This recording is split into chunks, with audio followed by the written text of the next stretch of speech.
Good afternoon, everybody. If you're wondering why I'm here, I've already told you Yasser's been imposed at the dentist. So who knows what's going on there. Welcome everyone to the, what date is today? It's the 22nd of April, Rotary Club of El Paso meeting. Glad y'all are here.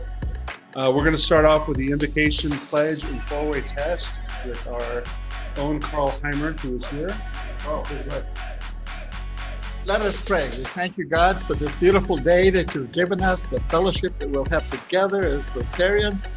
We thank you for the opportunity to serve our community. And we're just so grateful because you continue to help us in this border where we can serve mankind. In Jesus' name we pray. Amen. We continue with the Pledge of Allegiance.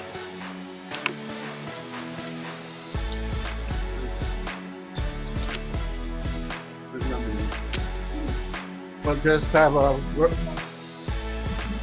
just pretend that it's there, okay?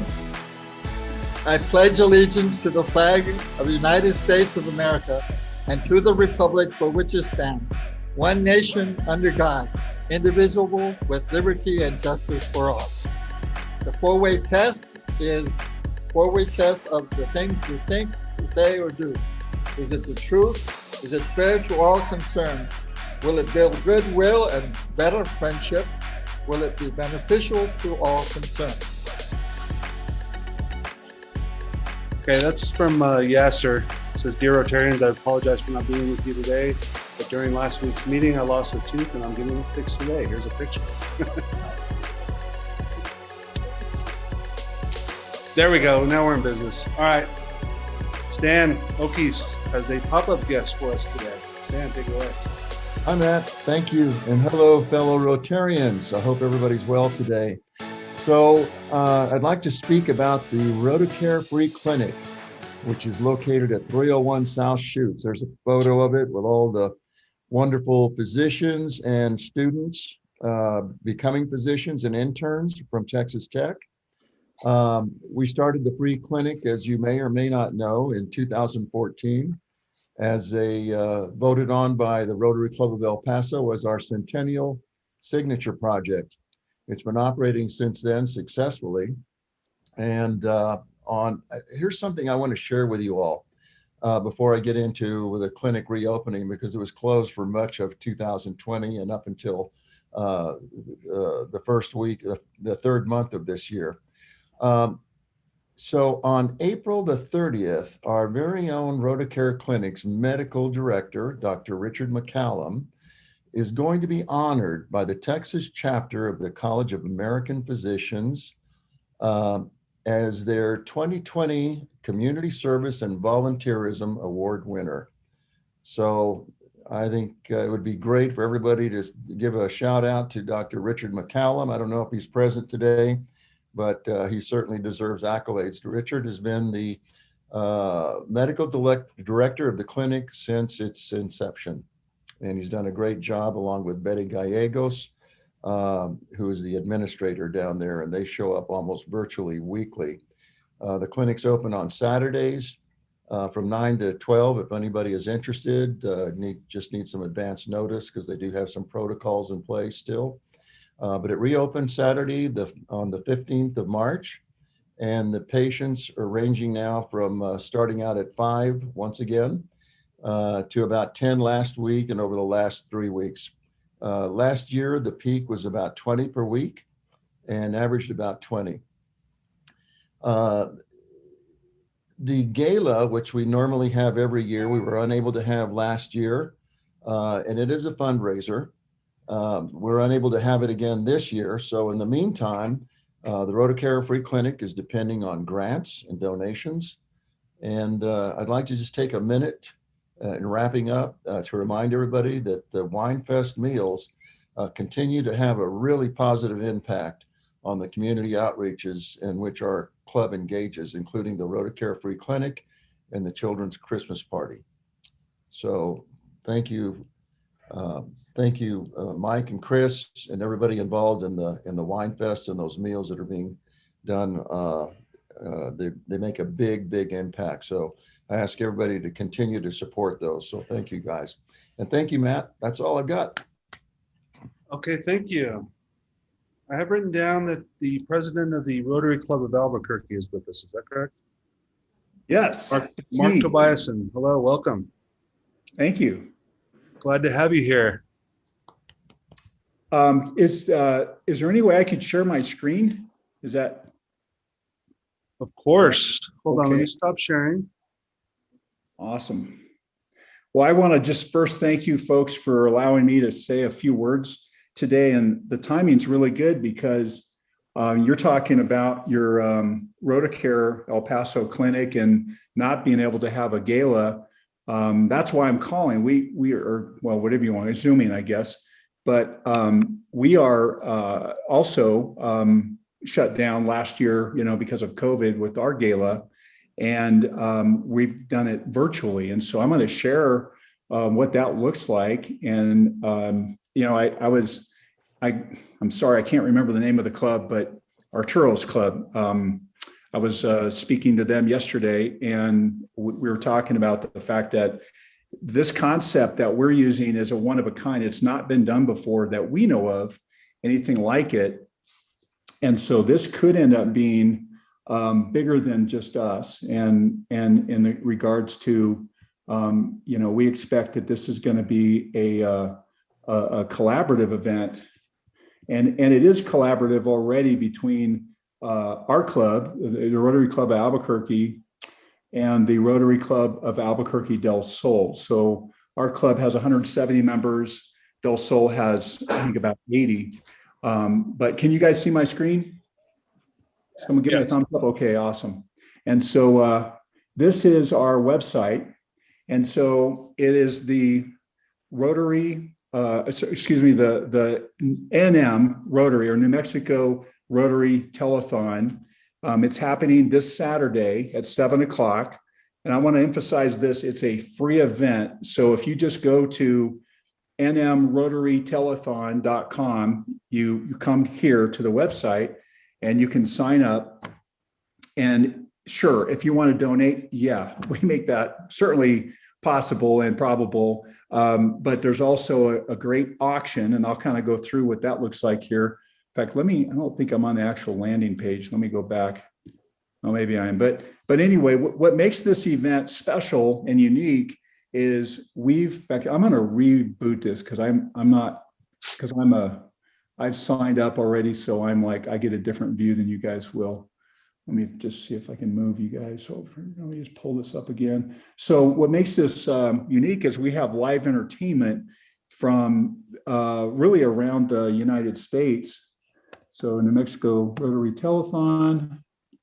There we go. Now you'll get the real deal. Here we go. So Doug Lawrence, who is in Albuquerque, so is Hillary Smith. Doug Lawrence is a premium sax player that actually played sax for the Jerry Lewis Telethon that many of us remember. Probably our parents made us watch every year, but I'm dating myself a little bit. But and so we've got Hillary Smith, who's a top-notch vocalist, Trio Calante, who the Rotary Club of one of them in Washington, D.C. got wind of this, and they recommended them. So they're actually going to and have already recorded their part of the performance in Washington, D.C.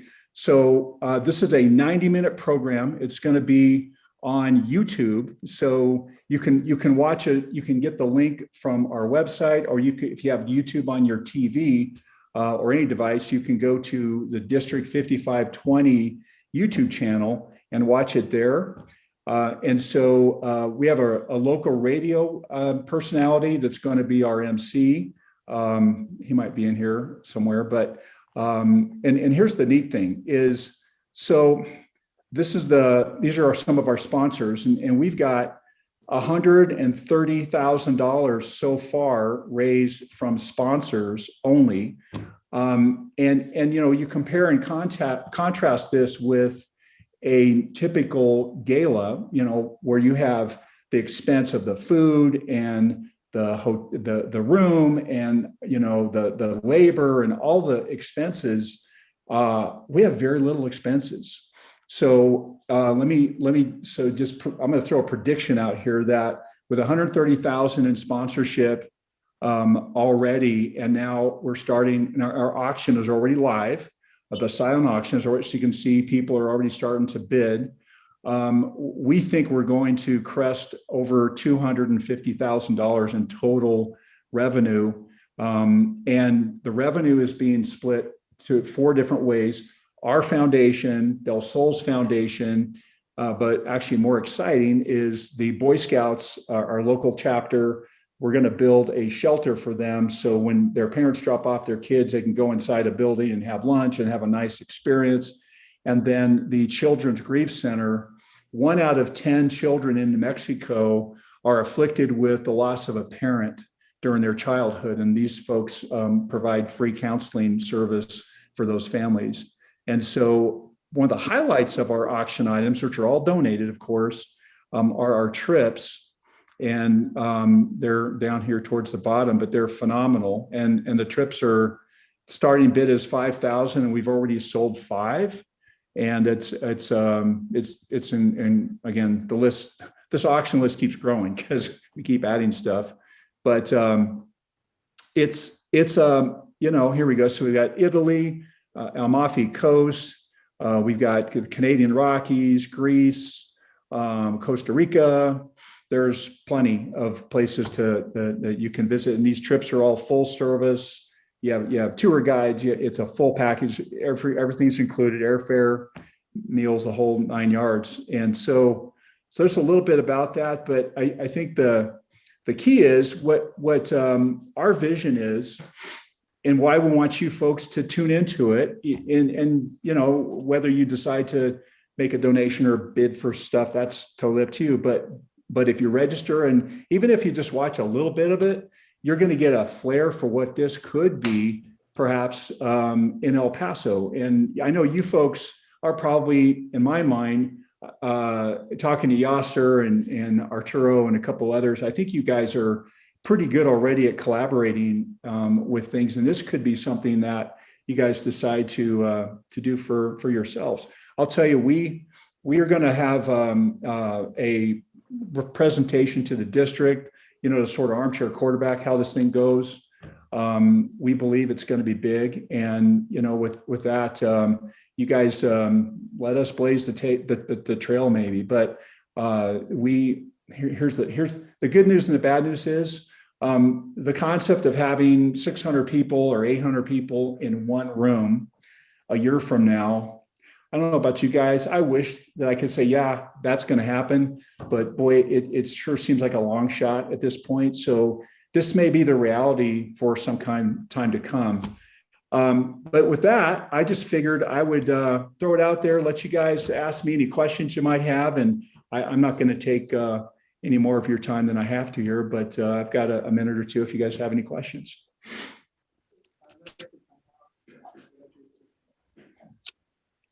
Mark, what do you usually charge your people who are going to be the different businesses? What are the charges that normally they pay? You mean for sponsors? Yes. Yeah. So our sponsorship levels are 400. Let's see, 400 is the basic, and then 1,000, 2,500, 5,000, and 10,000. And we've got 3 10,000 sponsors. We've got a ton of, I don't know, maybe 10 or so 5,000 and a ton of 2,500. And so, there's a range there, and that's on our website. You can just hit the sponsor button and you can read all about those different levels and sort of the benefits that each of those levels bring. Excellent. Thank you very much, Mark. Appreciate it. Like a great event. A lot of money has been raised. And the cool thing is it all goes to local kids, and that's a bold statement that we can make, and we feel real good about it. Good. Thank you very much. I saw a bunch of purses on there, so unfortunately my wife will not be able to attend. Darn it. You know what? My wife is going to be busy answering phones, so she won't be able to bid on those either. But I saw Cabela's and shotguns, so I'll be on there. There you go. Well, if you guys don't mind, I'm going to hang out and just kind of watch. I'm not going to interrupt you guys, but I just want to experience some of your meeting, if that's okay. And Please do. Please Yeah, do. I may not make it for the whole hour, but I'd like to hang out for a while. So I'm going to mute myself and just kind of hang out with you guys, if that's okay. Thank you for speaking to us. We You appreciate bet, it. guys. Thank you. As some of you all may know, our own Rotarian, Ceci Mulvihill's husband, Ron Mulvihill, has passed away. I'd like to do a moment of silence in honor of Ron.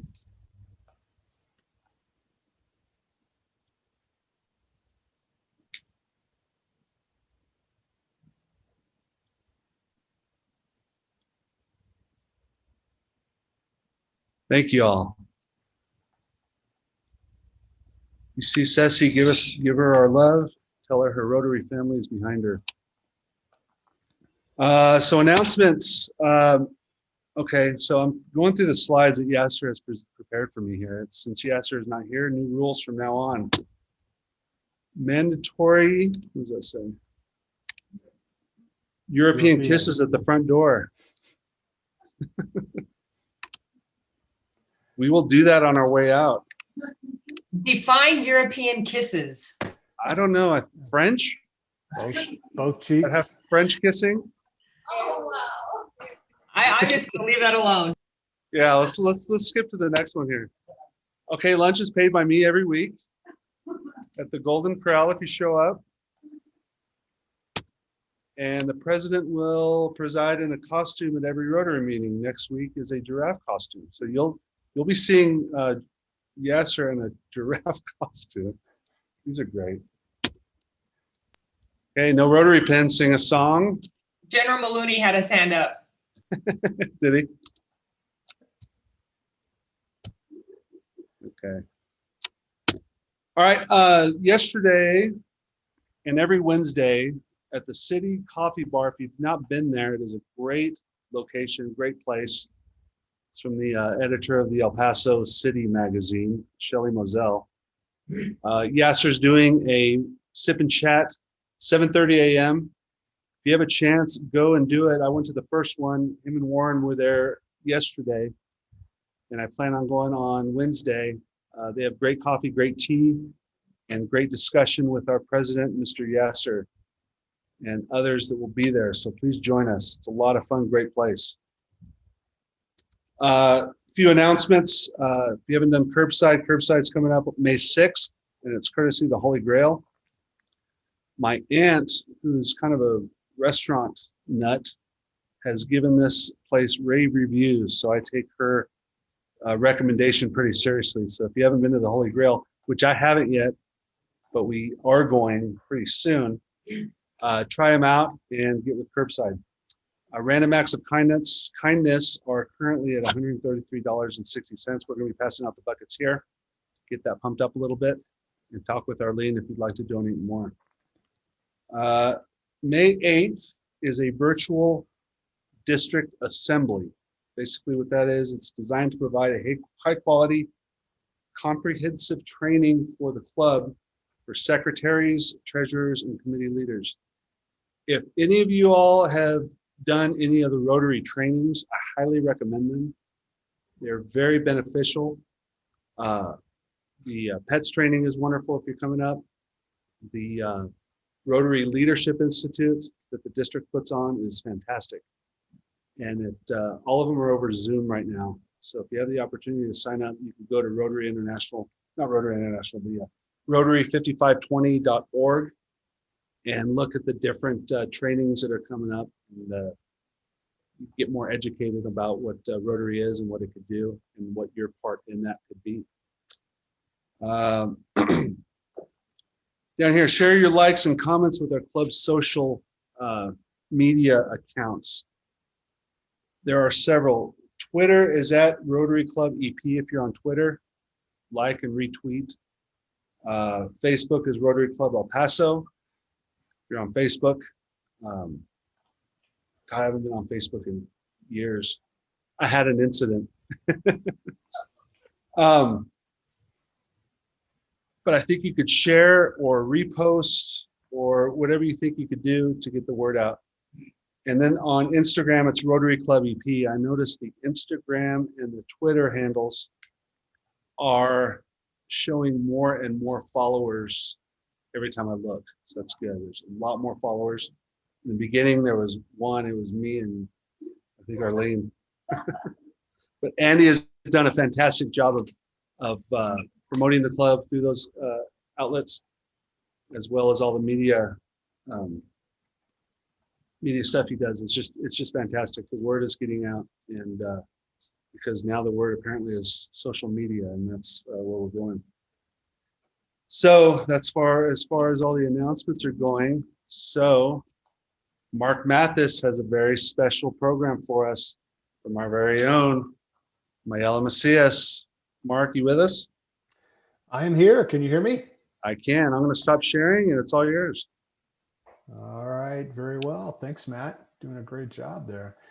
Well, we do have an exciting program today. I don't know about you, but we're all getting, or I'm getting very anxious about the dynamics of getting back to the office. I know my spouse, they call it reintegration, which sounds very ominous, but having lots of conference calls, trying to work out schedules, and what are the rules? What are the expectations? How do we live in the office environment again? So wanted to have one of our very own HR experts, Mayela Macias, to talk about this topic and anything else, I guess, that's on her mind. She will have the floor. But before I turn it over to her, let me go ahead and give her a proper introduction, even though we all know and love Mayela. She is a seasoned professional and executive coach when she's not doing Rotary, right? She's got over 20 years of executive management experience in human resources, coaching, accounting, and general management. So she got her master's of jurisprudence in labor and employment law, quite an accomplishment. That was from Tulane. She also has an MBA from University of Phoenix, and she got her BA in accounting from UTEP. So she's worked in a lot of different industries, retail, telecommunications, the billboard industry, manufacturing, restaurants, bars, hospitality, healthcare, architecture, and of course, nonprofit at the YW.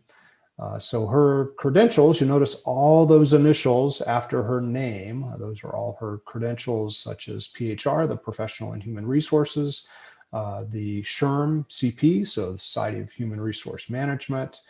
She's certified executive coach, certified mediator as well. And I know that she's a certified wine taster too, because I've been at several Wine Fest meetings with her. So through her 20 plus year career, she's created a name for rebuilding and developing businesses. So her key focus is organizational development, strategic planning, change management, leadership development, coaching, succession planning, improving employee engagement, and also customer relations. So she's spoken about a lot of these topics, and that's one of the reasons that we're very eager to hear her comments today. So Mayela, hopefully that's enough to set the stage for you. Really look forward to your remarks. Thanks. Thank you, Mark. I think I am missing that certification. I'm becoming a sommelier. That would be probably one of the best ones I could get, and probably would Awesome. enjoy it. So I'm going to share my screen really quickly, and thank you for all Rotarians and Mark inviting me. Let me share my screen.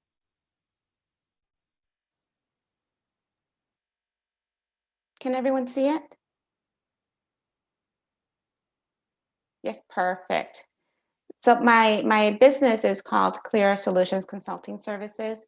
And as Mark mentioned, now I'm trying to get the page down to work. Today, we want to talk about returning to work and how that looks like and reintegrating our employees.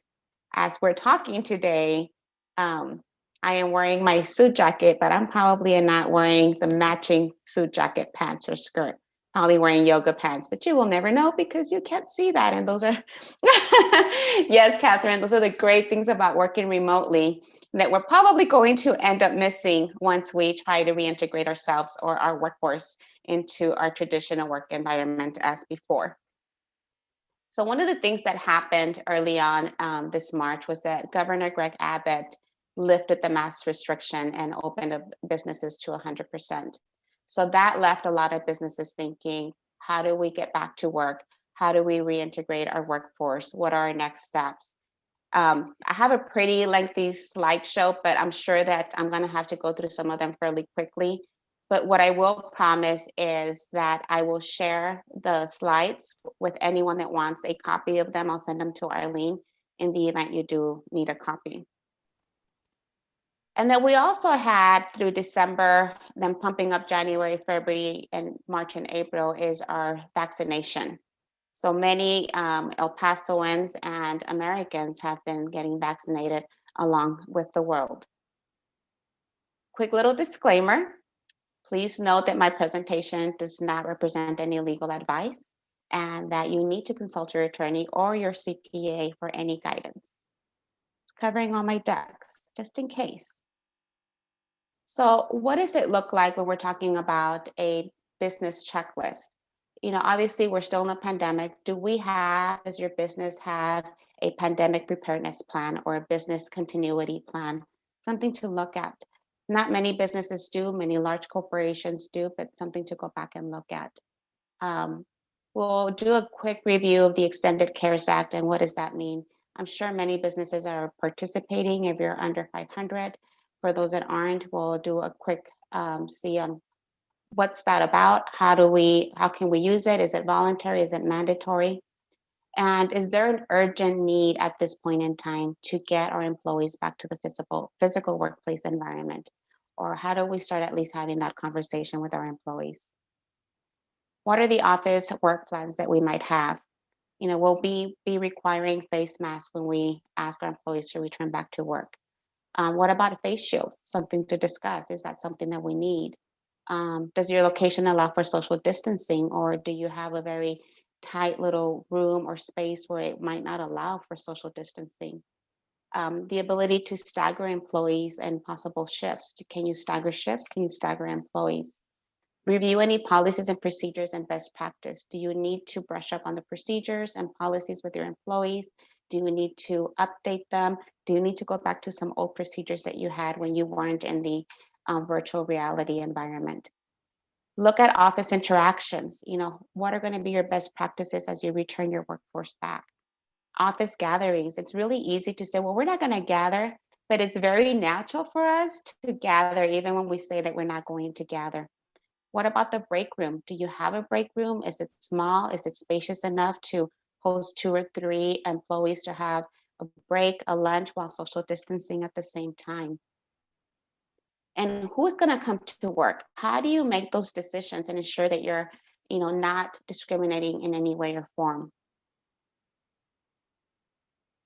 So a couple of things to note. We want to make sure that we understand what happened with the pandemic and the unemployment and how it has affected many businesses.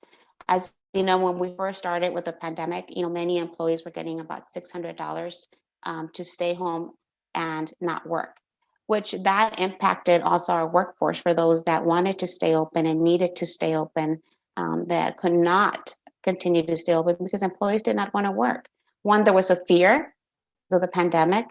2, there was no incentive to return because they were not only getting a portion of their paycheck plus the additional $600.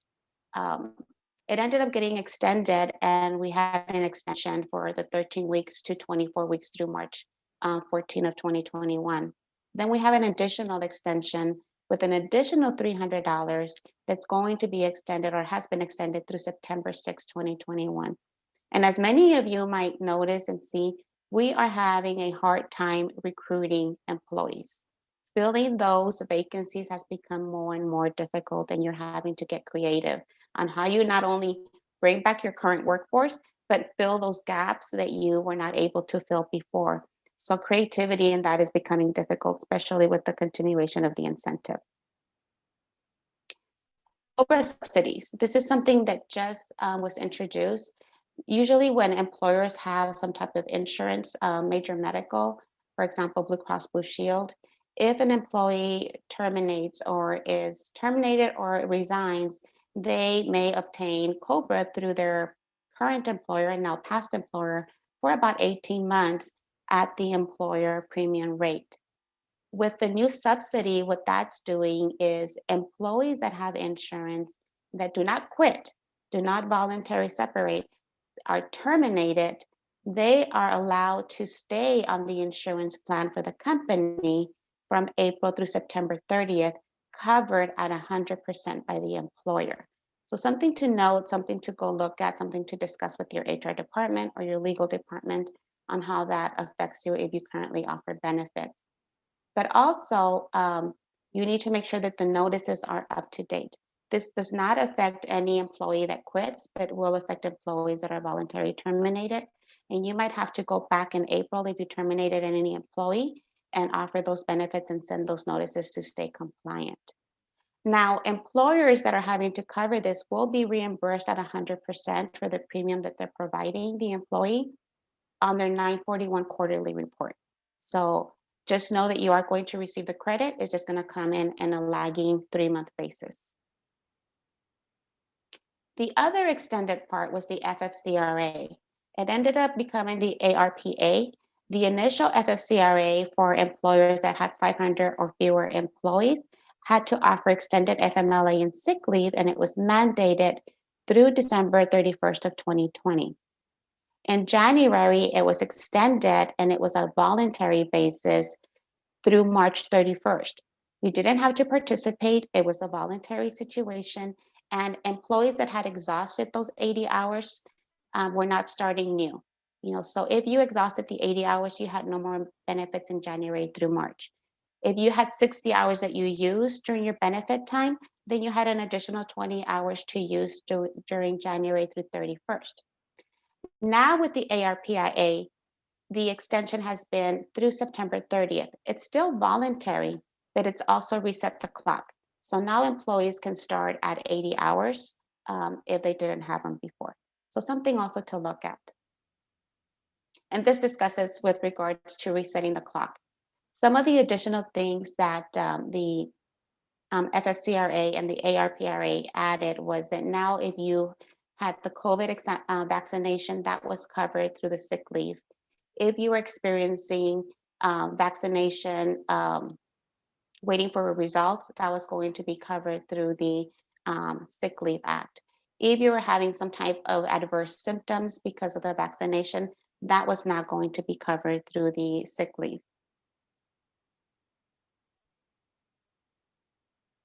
And those are the things that I just covered right now.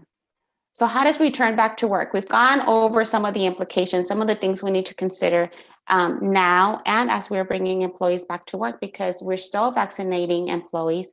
We are still having employees have positive tests on COVID-19. So what does that mean to us as we're trying to reintegrate our employees? So safety is going to be of utmost importance. So you need to ensure that you're implementing an employee health screening. One of the things you can do is have temperature checks. You could have an affirmation form where employees are affirming that they're not experiencing COVID symptoms, that they haven't traveled outside of the US for where it's not recommended by the CDC, or if they've taken the vaccination shot, because you could actually ask that question. And how does exposure look like? And what equipment are you providing when it comes to PPE to your employees?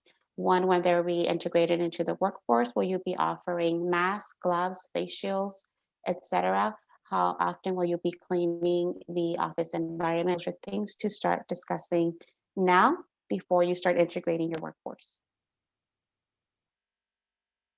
So some of the things that you want to also do is survey your employees. Not all employees are going to want to get vaccinated. And they have that right, whether they choose to get vaccinated or not. But you might want to survey to see, how am I going to start introducing my workforce to the traditional work environment? And what is the effect on who's vaccinated and who's not? What you cannot ask is why they're not vaccinated. They could tell you no, but you don't have to, and they don't need to respond on why they're not vaccinated. Now, we'll talk later if there's an accommodation that's needed or requested, then you're engaged with the employee with regards to that, but you may not ask on why they are not getting vaccinated. I wanted to provide a link on guidance on voluntary and mandatory vaccinations as we're thinking of moving back into the workplace. The EOC has provided very detailed guidance and questions and answers on how to help you reintegrate your workforce. and also on how to deal with vaccines, whether you are going to mandate or make them voluntary. So I provided that link, and again, like I said, I'll provide the slides to Arlene.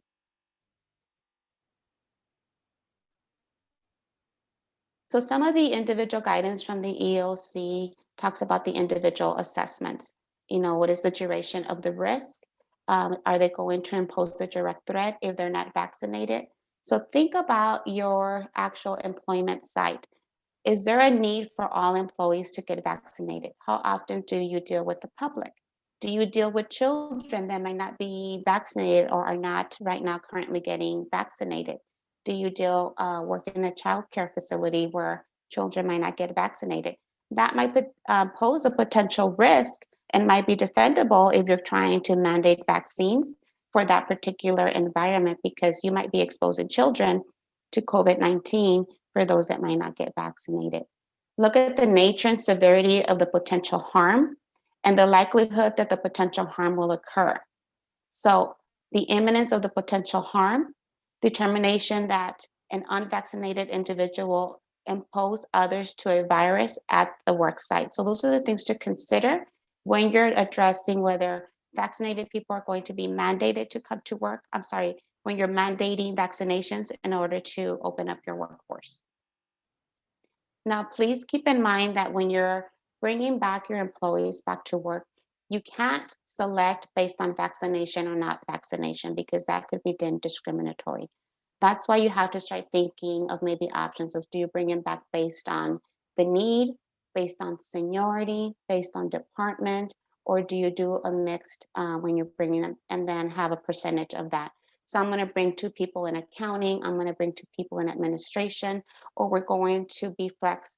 2 people will work Monday, Tuesday, Wednesday, and they'll stay at home Thursday, Friday, and then the following month they might swap and they'll come to work Thursday, Friday, and stay at home Monday, Tuesday, Wednesday. Communicating with employees about the vaccine and about your integration and your plans on bringing employees back to the workforce is going to be very crucial. You want to make sure you get feedback. What are the challenges that the employees are seeing? Because not every employer and not every employee is going to have the same challenges. So it's great to get feedback. Do a survey monkey, send it out, try to see what feedback you're getting from the employees. What are going to be some of the challenges that they're foreseeing as they're reintegrating back into the workforce? Start establishing physical distancing measures. Go to the work site, walk it with your HR person, with your safety person, with your committee team, and see how you're going to social distance. Do you need to start moving cubicles? Do you need to start ensuring that the break room becomes 2 break rooms? Maybe a conference room also becomes a break room to allow opportunity for multiple breaks. What about customers and visitors that are coming? What are going to be your protocols? Will you be allowing visitors to come into your workplace? Will you be limiting the visitors that come in during certain times? Will you be enforcing masks? Will you be enforcing visitors to show vaccination cards when they're coming into the workplace? Things to discuss. And this is a very personal situation for each business. Also, make sure that you review your OSHA and occupational standards. I left the OSHA guidelines so that you could review that and make sure that you are complying with OSHA as well. So what are going to be our recall procedures? You know, plan for how and when employees will return to work. I would probably discourage you to say, you know what, I am looking at a May 1st integration and you have had no planning, because that's going to be a recipe for disaster. Start planning now if you're trying to do a June or July or even a September reintegration, because you could start looking at doing light integrations and seeing how you're easing the employees back into the workforce. When you're thinking about that, look at seniority, as we talked about, look at work share programs, look at still keeping the remote work as a possibility, look at flex days or flex weeks. Creating a plan for employees that are at high risk categories is also going to be important. That's why it's important to have your HR person engage with employees to see and identify, are we going to have people in high risk categories that we need to accommodate? And what will be those accommodations? Start having conversations with employees that are going to be fearful about returning to work. Having a plan of action and not telling employees how you're trying to succeed in reintegrating back to work would be easier for the employees to understand and accept the return to work policy and how you're going to ease the integration. Saying you're going to report back to work tomorrow or effective Monday might put a lot of people, in fear of returning because they don't know what your protocols with safety and PPE equipment is going to be. So having those candid conversations is going to be critically important. How you're going to handle if someone tests positive while in the workforce with COVID, how you're going to handle that is also going to be critical to ease the employee's mind. Continuing with remote work, you might still have that flexibility to say, well, we're going to have certain segments that are going to continue to do remote work, but we're going to slowly introduce other departments into the workforce to ensure that we're easing in all of our workforce.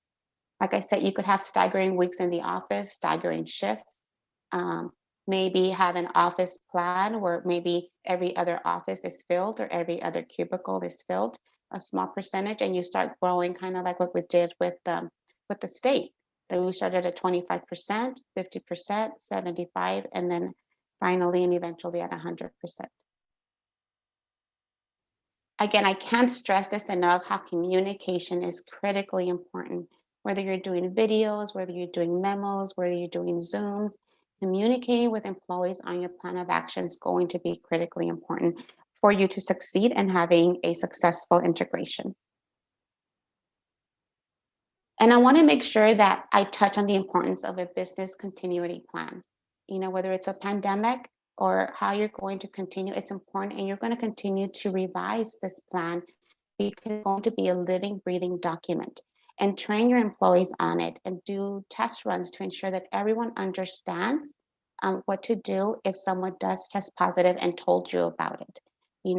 It's not snitching, but you do have a duty to report if someone tests positive and then just told you and still reporting to the office.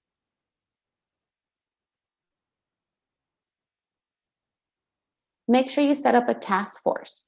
For smaller businesses, it might be a task force of 1 or 2. For bigger businesses, they might have the opportunity to allow for a bigger team to have a task force.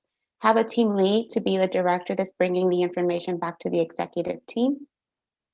Have a logistics coordinator that's going to partner with the safety manager on the logistics of implementing a back to work safely into the workplace. A facilities coordinator that might be able to tell you about the do's and don'ts on the facility. Is the facility properly ventilated? It might be something that people might not think about, but your facilities manager will. Disinfecting and materials that you're going to be using, making sure that you have the inventory for proper disinfecting your office. Your task force liaison to ensure that you're talking to your employees, to management, and to the task force. And always your training and updating coordinator, because you're going to have to continue to train as you're moving along.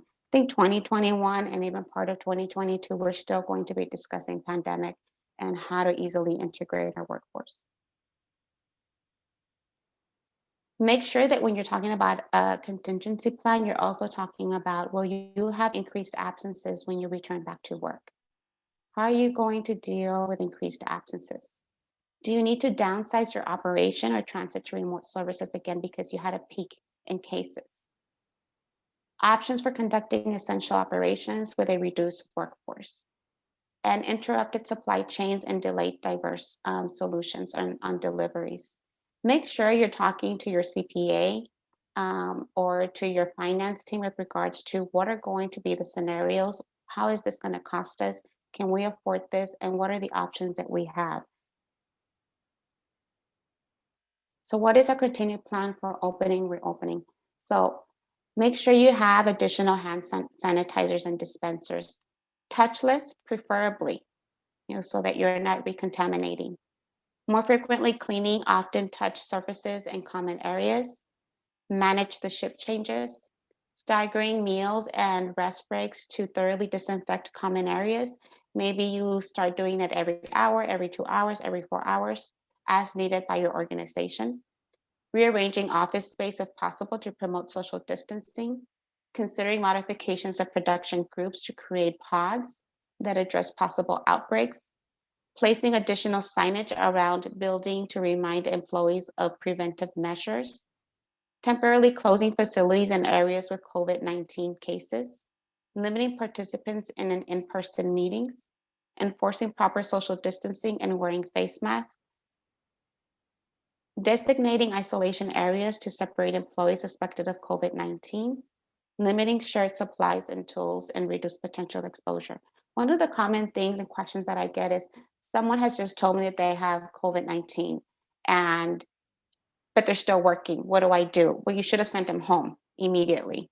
So that's why training is so important, because a lot of the times by the time I get the call, the employee's been sitting in their office there for 2-3 hours, and the possibility of that director being exposed is high because they've been in close contact, they've been in a close proximity, and it's been for more than 15 minutes that they've been around each other. So always, if someone has told you that they've tested positive, send them home. It's best to send them home and then talk about the next steps with the employee. Administrative actions requiring sick workers to stay home. I can't stress this enough, because even though a lot of people are getting vaccinated, some aren't. And a lot of people are confusing because we have very similar symptoms between the flu, allergies, and COVID-19. And the best practice is to stay home. Even if you think they're allergies, even if you think it's the flu, best practice, stay home, call your supervisor, and have them advise you on what the next step will be. Because coming into work, you're not only exposing your employees, you're exposing participants, vendors, customers, and you're taking that back to your family as well.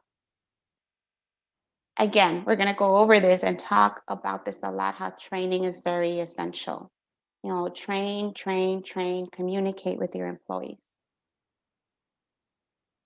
And continue with developing your plan. Periodically revise the preparedness and response plan.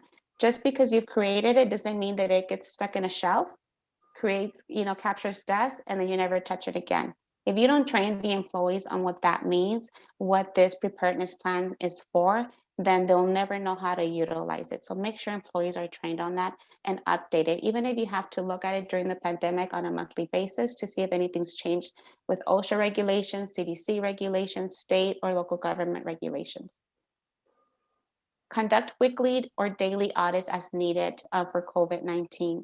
You could engage either your safety manager or your designated person to do walkthroughs to ensure people are complying with the policies that you are providing them, that there's safety checks, that inventory is available when it comes to masks, to hand sanitizers, etc. Make sure you have a key person that's doing those safety checks and can report back to you. So what are the things to look at? Dust and wet mops, auto scrub concrete, tile, and wood floors to clean, vacuum entryways and high traffic areas, remove trash frequently, thoroughly clean and disinfect high contact surfaces like doorknobs, tabletops, etc. Clean your restrooms, white heat and air conditioner vents, spot clean walls, spot clean flooring, dust horizontal surfaces and high fixtures, clean spills, and make sure that those are done frequently. So I'm going to go through these fairly quickly because these you could find on the CDC as it talks about, cleansers, sanitizers that are approved through the EPA. I listed some links so that you could go ahead and link to it, and then you could get the information on approved sanitizers, approved cleansers that you could use to clean the office desks, knobs, and spaces. Face mask use, as you know, we don't have to use face masks. Many private companies have taken a stance in saying we will be requiring them at our work location. So the majority that I've seen are requiring and continuing to wear a face mask. This is going to be a personal choice for each company because they're private entities. If you're a government entity, then it's a different situation. You are forced to wear face masks in a government building. but make sure that it's 2 or more layers of washable, breathable fabric. That's why training the employees on proper face masks is important. Someone that's just wearing, I forgot what they're called, but they're the ones that are kind of like the neck ones, and then you just pull them up. They're really thin, and they're not really covering you. They might think that it's covering them, but if you could, talk and you could see the water droplets that are still, it's like a spray coming out, it's not going to protect you or the person in front of you. Social distancing measures, talk to the employees about social distancing. Even though you're coming back to the workplace, people can get comfortable and start gathering in the copier, gathering in the break room, gathering in offices. It's really easy to do because we quickly forget, and these are people that have become not only coworkers, but friends of ours. And we end up becoming very comfortable with them, but we forget that we need to respect each other's spaces. Workforce reconfiguration and changes. Walk, the building or the office with your safety person or contact person. See if there's areas of opportunity where you could maybe rearrange the desk or the cubicles, or maybe go to every other office being occupied. And we talked a little bit about the touchless soaps, paper towels, things that you could easily dispose of, so that you're not what do you call it? Now I'm at a loss for words, but so that you're not reinfecting yourself when someone is touching the soap dispensers. Fans, we often forget about fans because it increases ventilation. So if you're in an area that is not very ventilated, that might not be the best location to try to reintegrate your workforce. Try to see if there's opportunities to find ventilation or create fans so they could circulate the air. Credit cards, we forget about credit cards in the machines. Many of the machines now, when you go to like Kohl's, Walmart, and so forth, are integrating credit cards for a touchless, where you don't even have to touch the machine. All you have to do is just kind of place it on top, and it reads it, and then so you never even touch the machine. Look at that technology and see if that's something that you could afford to have. And again, talking about allowing visitors, contractors, and vendors. How many people are you going to allow in the facility? Will you be asking them to show their vaccination? Will you be requiring the visitors to be vaccinated? That's very different from employees, because you can require people that are coming from outside to your organization to visit that they have a vaccination. And that's a personal situation for any company. But for employees, it's different, and you might want to make sure that you go through the EEOC guidelines. But when it comes to vendors, customers, and participants, that's different.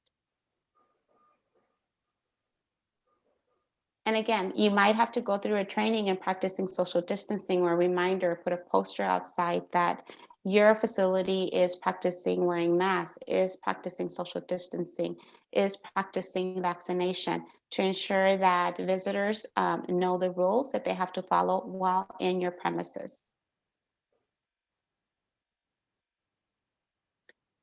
Working with employees. You see, I'm already running out of time, so I'm going to go really quickly through this because I knew I was going to run out of time, because I go crazy with my slides because I want to just add, and give information. Then I forget that I only had 40 minutes.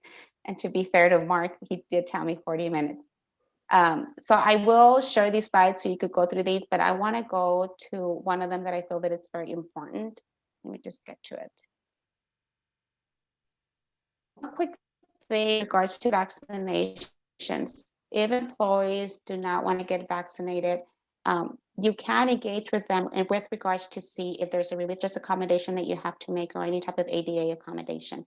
Just be careful, make sure you talk to your legal counsel with regards to next steps.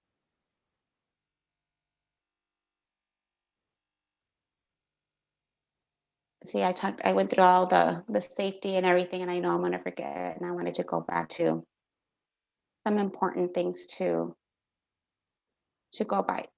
Let's not forget that as you're transitioning your workplace, that we have been living for about a year or more in our homes. We have gotten very, very comfortable with how we present ourselves, kind of like what I said today. I am wearing my little sports jacket, but I am wearing yoga pants underneath. That probably would not be presentable in the traditional workspace, but that's what I've gotten used to. So will certain pants or certain dresses fit the same way that they fit a year ago? Probably not. And so it's time to start re-engaging your workforce. A lot of employees have children, and they have very lucky to have their children with them or have someone taking care of them. Try to re-engage with the employees to see what obstacles are going to have.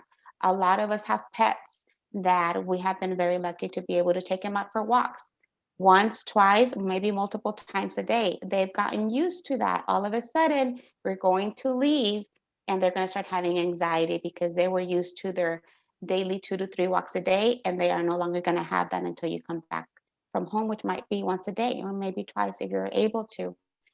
See if you could give them comfort, comfort toys, comfort blankets, so they could start getting readjusted. And you might start planning where you leave home for a couple of hours, maybe go work in a coffee shop, and then try coming back to start reintegrating your pets to understanding that they're going to be staying home and you're going to be leaving. Again, your new workplace attire. We're all in our comfy shoes, our comfy sweats, our comfy pants, our comfy shorts that will probably won't be able to do when you get back to work. Planning your morning commute. Nowadays we just wake up, turn on the computer, we have our coffee, and then we're reporting to work. Now we have to start thinking about our commute time because we haven't been commuting to work. What about personal hygiene? I hate to discuss this, but it is something that you need to, as you're training, readdress with employees, because some employees might feel like, I don't need to take a bath for 2 or 3 days. I'm just here. I'm just Zooming. Nobody's smelling me. But that might not be the same situation when they're reporting to work, and they might forget, and then all of a sudden you have a different situation, uncomfortable conversation. What about your physical and mental preparation? That's why you need to start having these conversations now so that employees could start mentally and physically preparing themselves to return back to work. Working without distractions. Many of you have been working. I find that working from home, I've had less distractions. I'm able to do a lot more because I don't have the constant interruptions of people knocking on my door. Now you're going to get back to work and you're going to have the constant disruptions. How will you be able to deal with that? You might want to do some trainings on that. Ability to receive Amazon or your favorite vendor packages. I know my Amazon, my UPS and FedEx guy is at my door almost every day because I'm constantly ordering stuff that I think or feel that I need. And I will no longer have that capability once I return back to the office because they will probably be left at the door. So trying to readjust for that. Some of us have also been able to do a load of laundry, a load of dishes, cook breakfast at home, cook dinners and be prepared, have breaks. How is that going to look like as you're returning back to work? You're probably not going to be able to do that load of laundry. So start preparing yourself. And make sure that you're focusing on making the transition a positive one. Let's not make it a negative. So focus on all the great things that they're going to probably have once they return back to the workforce. If your company has an employee EAP program, make sure that you start, reinforming the employees of that option, because there are going to be some stressors, some anxiety that's going to come from returning back to work. And with that, I will end my presentation in the event you have any questions.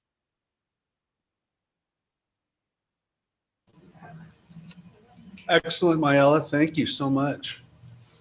Does anyone have any quick questions before?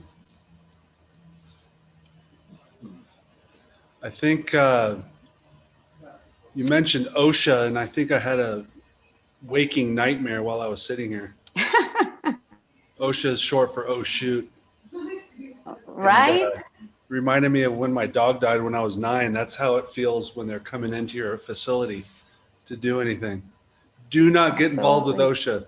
Take care of these parameters, take care of these protocols, and do what Mayela says. That was a fantastic program, very enlightening and pertinent to where we are today in getting everyone going back to work in a full-time capacity. So thank you. And yes, please note, as Mark said, OSHA is increasing their visits. Yeah. So please make sure, I'll send the PowerPoint, but make sure you at least go to the OSHA website to see what you need to do.